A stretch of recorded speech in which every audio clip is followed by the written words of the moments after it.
Wallenberg is spelt with one L.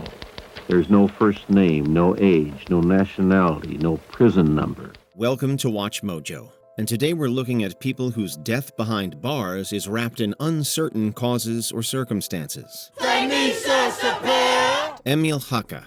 Czechoslovakia was free and reunified after Germany's surrender in World War II, but former President Emil Haka would have to answer for collaborating with the Nazi occupation. Slovakia was now an independent Nazi puppet state, and Haka had signed the care of the country over to the Nazis. He was quickly apprehended by Soviet forces, who tortured the prisoner before turning him over to the Pongrak prison. Haka died there a little over a month later. No cause of death was given, and no gravestone was set. Given his heart condition, the 72-year-old's fatal decline in health is generally attributed to distress over his downfall. Or perhaps he succumbs to injuries more serious than initially thought. Although his final resting place was eventually found and marked, the disgraced president's ultimate punishment was the loss of his demise to history. Shiama Prasad Mukraji. India's Bharatiya Janata Party rose under the leadership of Hindu nationalist Shiama Prasad Mukraji. His conflicts with Prime Minister Jawaharlal Nehru after leaving his cabinet prompted suspicions over Mukraji's arrest for unauthorized entry into Jammu and Kashmir. Never mind his fatal heart attack in jail 45 days later. That leader was struck with unexpected death. Mukraji had come down with pleuritis and received medical treatment that contradicted advice he received in earlier cases. Nehru claimed this had nothing to do with the death, following an investigation under pressure from Mukraji's mother. History cannot forget the very moving letters written by Dr. Mukherjee's mother to the then Prime Minister. Her request for an independent investigation was ignored. Conspiracy theories have persisted ever since, with the conditions of Mukraji's incarceration alone making him a martyr to the now ruling BJP. There's no doubt about his having been one of the outstanding parliamentarians that our country has had in history. John McAfee. A pioneer in commercial antivirus software, John McAfee hardly kept a low profile after settling in Belize, partly out of tax resistance. When we say we meet, when we say we're going to talk tomorrow, does that mean face-to-face? Well, we'll talk on the phone first. Talking face-to-face is going to be a very difficult thing, sir, because people know you are a reporter. You may think that you're not being followed, but I can assure you you are. The British-American tech entrepreneur and petty criminal fled after the murder of neighbor Gregory Viant-Fowl, before finally being arrested in Spain. Let me make this perfectly clear. I had nothing to do with the murder of Gregory Fall. He appeared to take his own life just before his extradition to the U.S. However, McAfee showed no signs of ideation and tweeted 2 years prior that he was marked for assassination. His widow, Janice Dyson's request for an investigation was rejected due to lack of sufficient evidence. He did not deserve to die in a filthy prison like a caged animal. Of all the enemies McAfee made, who could have wanted him dead? All we know is that he died as he lived, controversial and cryptic. A complicated life and death, but a legacy that lives on. Ulrich Minhoff. West Germany's Red Army faction gained many followers and enemies with its left-wing terrorism throughout the 1970s. Diesmal werden wir Widerstand leisten. Wir haben eine Verantwortung vor der Geschichte. Public debate was only spurred by mastermind Ulrike Meinhof's arrest for armed robbery, homicide, and other charges.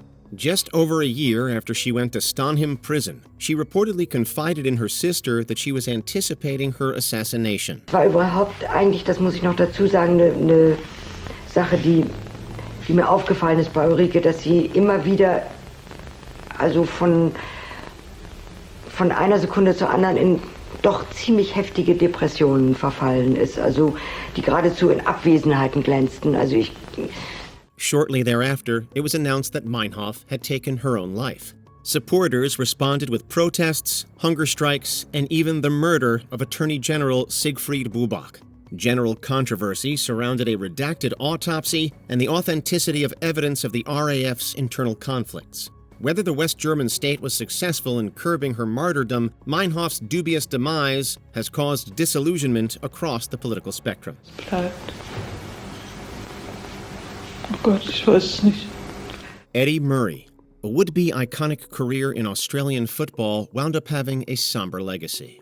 The Indigenous rugby league player Eddie Murray was preparing to join the Redfern team when he was arrested for drunken disorderly conduct. Later that day, the 21-year-old was found hanged in his police station cell. It wasn't until 16 years later that a second autopsy found evidence of foul play. I think he was killed by a police officer. Still, there's no solid scenario surrounding the cause or perpetrator of Murray's death. All the same, the infamous incident helped raise awareness about a trend in suspicious deaths and confirmed abuse of Aboriginal Australians in police custody. We need answers, John. We may never know what really happened to Murray, but there's no discounting the tragedy in the sports world and greater Australian history. Lee Bradley Brown. British national Lee Bradley Brown was arrested in Dubai following an altercation with a maid at Burj Al Arab Hotel. 5 News understands that a British man who died in custody in Dubai was beaten so badly by police there he couldn't stand up. His 6-day stay at Bur Dubai police station was much less luxurious.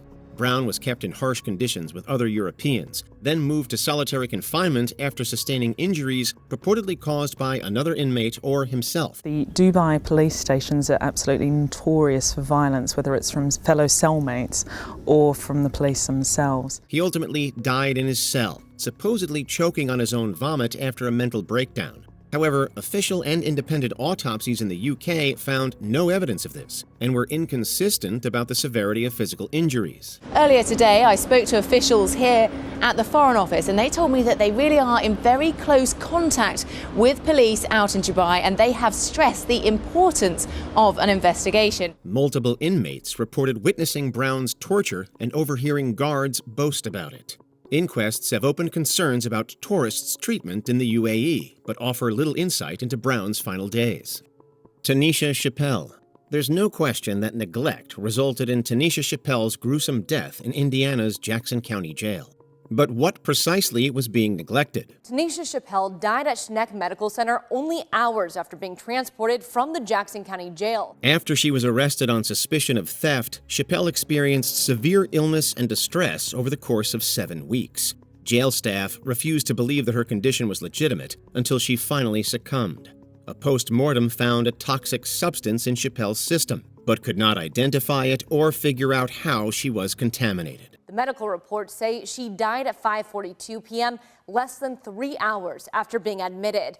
This black woman's horror story of disregard and outright abuse became one of the countless in discourse about racial cruelty in the American justice system.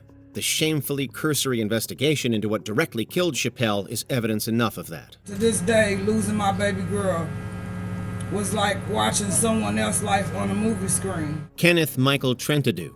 The FBI was scrambling for co-conspirators after Timothy McVeigh bombed a federal building in Oklahoma City. Was he nervous? Was he quiet? Didn't say much. Kenneth Michael Trentadoo got swept up, despite having no direct relationship with McVeigh.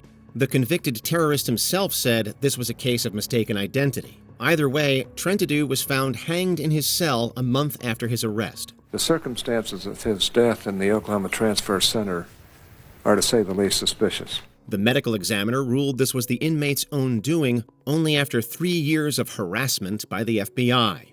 He really couldn't confirm the cause of death, but the lax investigation's focus on potentially self-inflicted injuries sparked speculation that Trentadoo was assassinated. No one can fully say why and how the FBI pulled this off, with no evidence of foul play. Certainly, their initial mistake sealed an innocent man's fate. But that being said, I believe that there are some serious questions that need to be answered as to how this Federal Transfer Center handled this investigation. Jeffrey Epstein. After 14 years of legal inquiry, American financier Jeffrey Epstein was charged with massive sex trafficking. We're told the 66-year-old registered sex offender had just landed at Teterboro Airport on Saturday, returning home from France when he was arrested. 1 month later, he was found hanged in his high-security federal jail cell. This inspired widespread conspiracy theories that he was silenced. Initial investigations linked Epstein to U.S. Presidents Bill Clinton and Donald Trump, Prince Andrew of Great Britain, Israeli Prime Minister Ehud Barak, and other major figures. Now, together as survivors, we will confidentially compile the names we all know. A number of details and omissions conflict with the official report that the suspect took his own life, and 2025 released surveillance footage that the FBI claimed was raw was found to be edited. Look, the video jumps just before 11:59 to midnight. While it was later concluded that Epstein was involved in a sex trafficking operation, his death conveniently makes it hard to implicate some powerful associates. You don't carry out an enterprise of exploitation for decades and have no paper trail or no trail at all. Before we continue, be sure to subscribe to our channel and ring the bell to get notified about our latest videos. You have the option to be notified for occasional videos or all of them. If you're on your phone, make sure you go into Settings and switch on your notifications. Raoul Wallenberg. Sweden's special envoy in Budapest during World War II saved thousands of Jews from persecution. But it was charges of espionage that led to Raoul Wallenberg's arrest when Soviet forces liberated the city in 1945. They couldn't understand that a Swede would be there to save Jewish lives. Why should a Swede do that? What happened next is anyone's guess. It wasn't until 12 years later when recovered documents revealed that Wallenberg was imprisoned at NKVD headquarters, where he died in 1947. One more victim of Stalinist excesses. The Soviets closed the case. The report blamed a heart attack, but a 1991 inquiry purported that he was executed on suspicion of also protecting war criminals. They just accepted the denial in Sweden. Instead of using this enormous feeling of frustration and anger, which we could feel. What was the cause and circumstances of Wallenberg's death? Was he even a true hero? As mysterious as someone can be in life, such cases show that some deaths can be murkier even in custody. His fate is an evil, ironic injustice. But Raoul Wallenberg has not been forgotten. His legacy inspires us. His fate will continue to haunt us until the truth is finally known. What are some other deaths in detention that leave you with a shadow of a doubt? Give us your findings in the comments. He was my hero. He has remained my hero.